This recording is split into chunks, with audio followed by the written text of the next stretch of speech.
전 남친은 지방의 소방관, 저는 광역시 병원에서 3교대로 일하는 간호사입니다. 만난 지는 1년 6개월 정도 됐고 11월에 결혼 예정이었는데 예비 시댁의 갑질로 인해 파혼하게 됐습니다. 근데 전 남친 집에서 본인들이 뭘 잘못했는지 모르고 양심 없는 것 같아 글을 쓰게 되었네요. 여러 사건들이 있었지만 큰 것만 써보자면 저희가 작년 7월에 상견례를 하고 결혼을 준비했습니다. 근데 상견례가 끝나자마자 같이 밥 먹자 등의 이유로 자주 불러내시더라고요. 그러다 올해 설날 문제가 터졌습니다. 제가 3교대로 근무하다 보니 설 연휴 내내 근무였기에 저희 집에도 못 가는 상황이었습니다. 그래서 그냥 각자 집에 선물 세트만 보내자 했었죠. 근데 전 남친이 저희 집에 가서 맛있는 걸 먹고 오겠다며 선물 세트를 들고 저희 집에 다녀왔더라고요. 그 때문인지 예비 시부모님이 설날에 오지 않고 연락도 하지 않아 기분 나쁘다며 저한테 사과하라고 전 남친을 통해 전달을 해오셨더군요. 솔직히 저는 결혼 전이라 가야 할 의무는 없다고 생각했습니다. 그리고 이번 설은 근무 때문에 못 갔지만 작년 추석 땐 전 남친 외갓집 모임도 다녀왔었죠. 예비 시부모님의 요구가 어이없었지만 부모님이 남친은 저희 집에 다녀갔으니 그렇게 생각하실 수도 있다며 사과하는 게 좋겠다 하시기에 전 남친 부모님께 전화해서 사과드렸습니다. 그랬더니 땡땡이는 혼자서도 너희 집에 다녀왔잖아. 혼자 가는 게 얼마나 힘든지 알아? 난 너를 딸처럼 생각했는데 넌 그렇게 생각하지 않는 것 같아서 서운해. 하고 말씀하시더군요. 그 이후 전 남친 형 결혼식은 물론이고 신혼여행 다녀와서 인사 온다 하시기에 그 자리에도 참석했습니다. 예비 시아버지 생신이라고 다녀오고 전 남친 집이 이사할 때도 도와드리러 갔습니다. 거의 한 달에 한 번꼴로 갔던 것 같아요.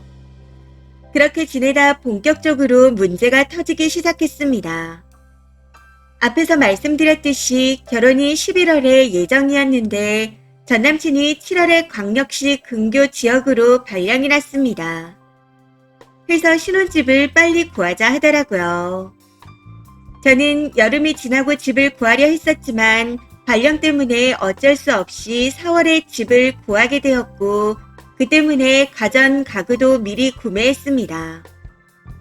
그러고는 일단 전 남친만 들어가 살면서 저는 한 번씩 왔다 갔다 했었네요. 전 남친 돈 2천만 원대, 예비 시부모님 도움 3천만 원 정도를 받아 나머지는 풀 대출로 아파트 전세에 들어갔습니다. 가정 가구는 저희 집에서 3천만 원을 부담했고요. 근데 6월 말에 7월에 예비 시댁 가족들이 신혼집으로 여름 휴가를 오기로 했다며 통보를 해오더라고요. 아무리 제가 들어가서 살고 있는 곳이 아니라 하더라도 명색의 신혼집인데 저한테 물어보기라도 해야 하는 거 아닌가요? 심지어 통보하면서 우리 형 집에 가도 아침만 차려주고 나머지는 나가서 사 먹어. 아침밥만 차려주면 될 것 같아. 정확히 이렇게 얘기하더라고요. 제가 신혼집에서 살지도 않는데 아침마다 가서 밥을 차려줘야 하나요? 결국 이 문제로 대판 싸우게 되었고 앞으로 통보식으로 오면 절대 만나지 않을 거라고 했습니다. 그리고 이번 여름 휴가에도 안 갈 거라 말했고 전 남친도 동의했었죠. 근데 같은 날짜에 할머니 생신이 겹치게 되면서 저희 집 가족 모임이 생기게 되었고 저는 저희 가족 모임에 가기로 했습니다. 여기서 어이가 없었던 건 여름 휴가를 오기 3, 4일 전쯤에 갑자기 예비 시모가 전 남친에게 200만 원을 주며 집들이를 준비하라고 저한테 전달하라 했다는 겁니다. 정말 어이가 없었지만 정식으로 초대한 집들이가 아니었기에 결혼해서 제대로 초대하게 되면 그때 주시라 하고 돈은 돌려드리라고 좋게 말했습니다. 근데 갑자기 전 남친이 말 안 한 게 있다며 그때가 예비 시어머니 생신이라고 하네요. 이 말을 듣는데 아침밥 차려달라는 게 본인 엄마의 생신상을 차리라는 말이었구나 싶어 소름 돋았습니다. 그래도 예비 며느리로서 도리는 해야겠다 싶었고 휴가를 금토일에 오신다 하기에 금요일에 만나 같이 저녁을 먹자 했습니다. 그랬더니 갑자기 금요일에 안 오시겠다네요. 해서 케이크를 예약해서 남친에게 전달하고 당일 아침에 예비 시모에게 생신 축하드린다고 전화를 드렸습니다. 솔직히 집들이는 집주인인 부부가 먼저 상의해서 초대하는 게 맞는 거 아닌가요? 누구 마음대로 날짜를 정해서 집들이 하자고 일방적으로 통보하는지 모르겠습니다. 그렇다고 제가 큰 걸 바라는 것도 아니었습니다. 그냥 최소한 미리 허락을 받아야 하는 게 아닌가 싶은 거죠. 아무튼 그렇게 가족 모임이 지나고 쉬는 날이 돼서 예비 시어머니와 같이 식사하자고 전남친에게 말했습니다. 근데 할 얘기가 있다고 오라 하더라고요. 사실 어느 정도 예상은 했었는데 만나자마자 엄마 생일이 안 와서 많이 서운해 하셨어. 앞으로 잘하겠다 해놓고 오지 않았다고 기분이 나쁘시대. 이제 가족인데 엄마 생일이면 당연히 와야 하는 거 아니야? 나도 너가 왔어야 했다고 생각해. 난 우리 엄마 생일이라고 하면 너가 가족 모임을 취소하고 올 줄 알았어. 이건 너가 잘못한 거야. 라고 하더군요. 아니 우리 집도 할머님 생신이라 가족 모임이 있는데 그건 안 중요하고 지네 집 가족 모임만 중요하니 제가 다 취소하고 가야 하는 건가요?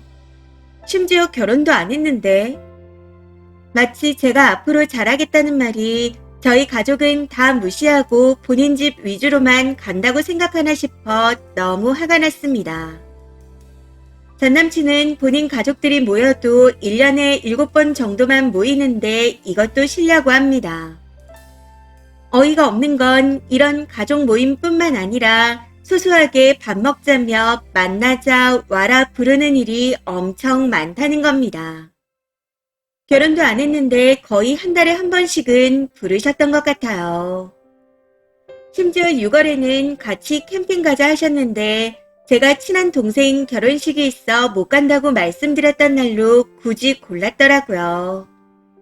그래서 결혼식에 가야 한다 말했더니 예비 시부가 그럼 전날에 와서 저녁밥만 먹고 가라 하셨습니다. 그래서 가겠다고 했네요. 대신 나이트 근무가 끝나고 아침에 퇴근이라 피곤하니 가까운 곳으로 잡아달라 했습니다. 근데 왕복 3시간 거리로 캠핑 장소를 잡았더라고요. 황당한 건 제가 못 간다 한 적도 없는데 전 남친이 제가 못 온다고 멋대로 말했다는 겁니다. 거기에 예비 시부모님은 또 불러도 오지 않는다고 서운하다 하셨다네요. 아무튼 남친의 말에 너무 화가 나서 난 결혼해서 우리 가족들과 영 끊고 산다 한 적 없고 가야 하는 모임은 갈 거다. 그리고 신혼집에 아예 오지 말라고 한 적 없다. 대신 우리 집에 올 때는 나한테 물어보고 오도록 가운데서 조정을 해줘라. 하고 말했습니다. 그랬더니 본인 가족들은 원래 친척집에 갈 때도 허락받고 가지 않는다네요. 형 부부네 집에 갈 때도 가고 싶을 때 마음대로 가신답니다.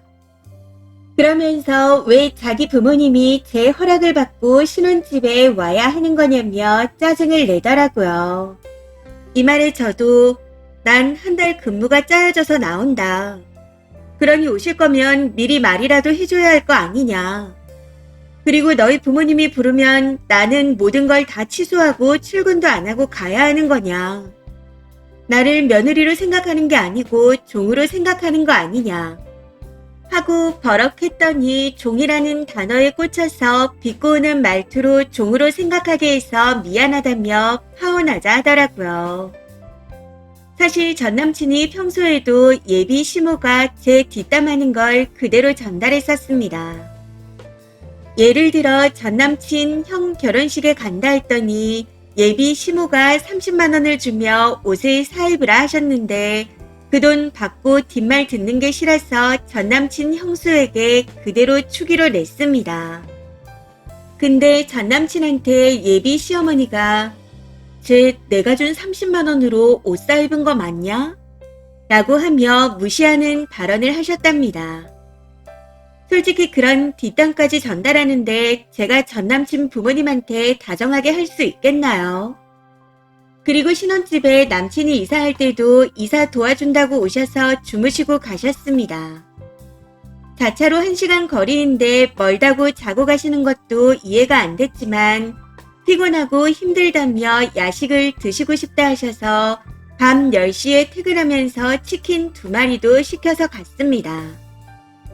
가전 말고는 들어온 게 없으니 도구가 없는 건 당연한 거 아닌가요?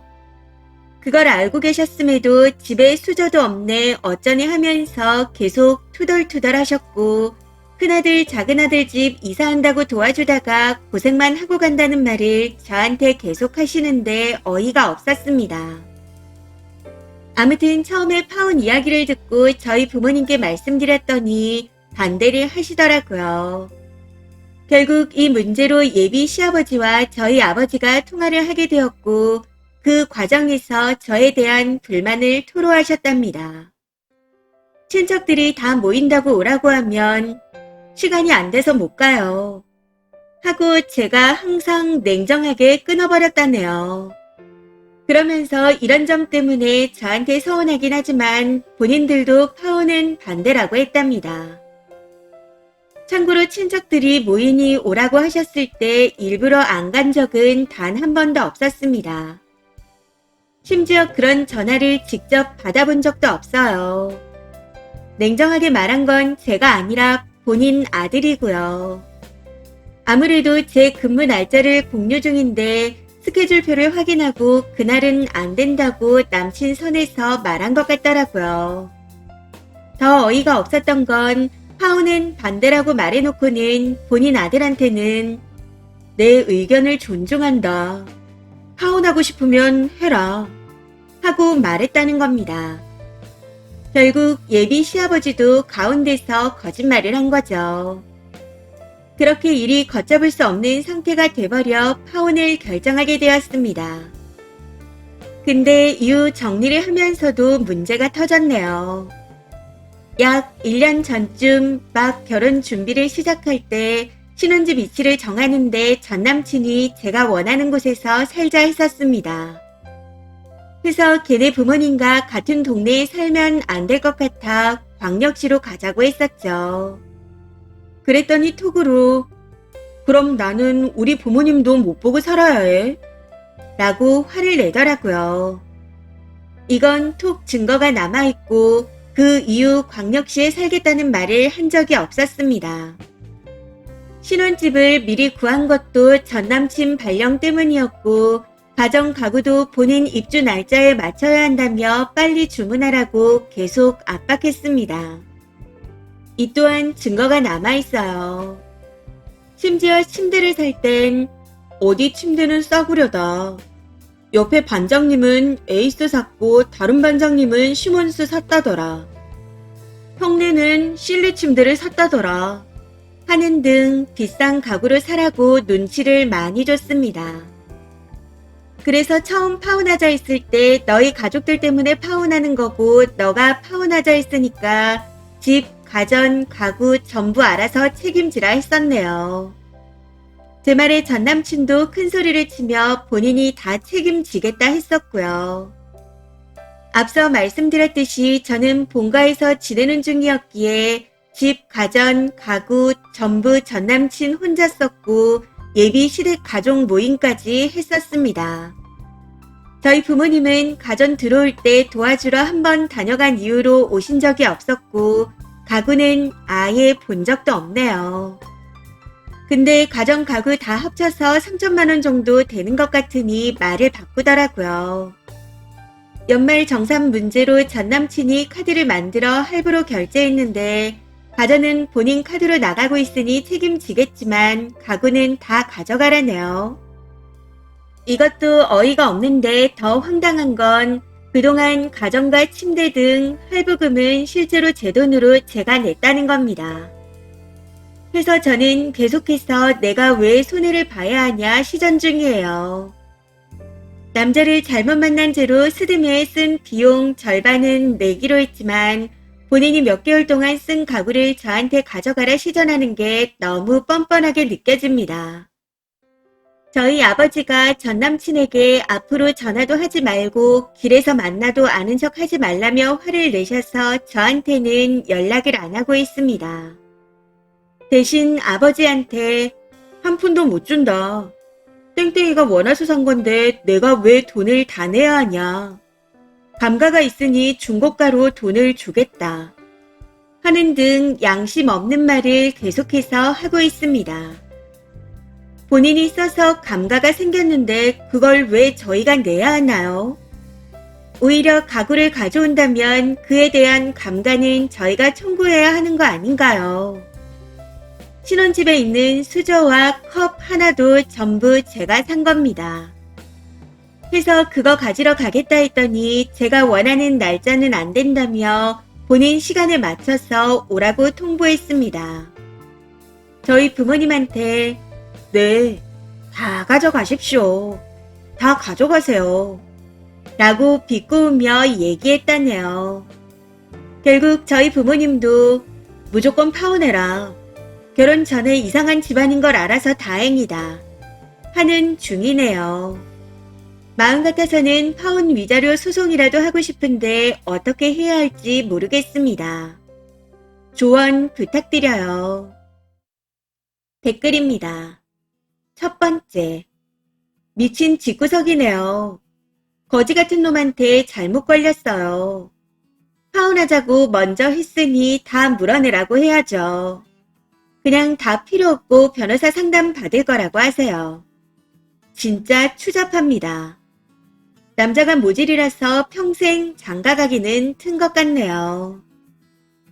두 번째, 소장이 들어가야 아뜨 하면서 정신을 차릴 것 같아요.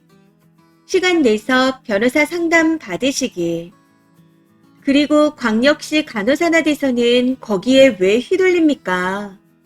소방관이 아무리 훌륭한 사명을 가진 직업이라지만 글 속의 님 전남친은 아주 찌질한 남자 같네요. 세 번째, 아니 이해가 안 되는데요. 수시로 불러대고 집 얻는 것도 작업이 많았는데 왜 여기까지 진행한 건지 모르겠습니다. 미래가 뻔히 안 보였나요? 이제라도 끊어낸 건 잘했지만 마무리도 영 시원찮네요. 세상이 흉흉해서 뭔 일이 나도 이상하지 않으니 짐 뺄 때 사람 쓰세요. 기다리고 있다가 해코지하면 어떡하나요? 네 번째, 자기 생일을 왜 결혼도 안 한 예비 며느리에게 바라는 거죠? 지 아들한테 직접 하라고 하셔야죠. 전 남친은 님 부모님께 식사를 직접 준비해서 대접한 적이 있나요? 지들끼리 북치고 장구치고 휴가며 파혼이며 결정하고 통보만 해놓고는 가구 구매한 돈을 달라는 게 너무 찌질하네요. 지 가족들이랑 썼으니 알아서 처분하라고 하세요. 이번 사연은 여기까지입니다. 시청해주셔서 감사합니다.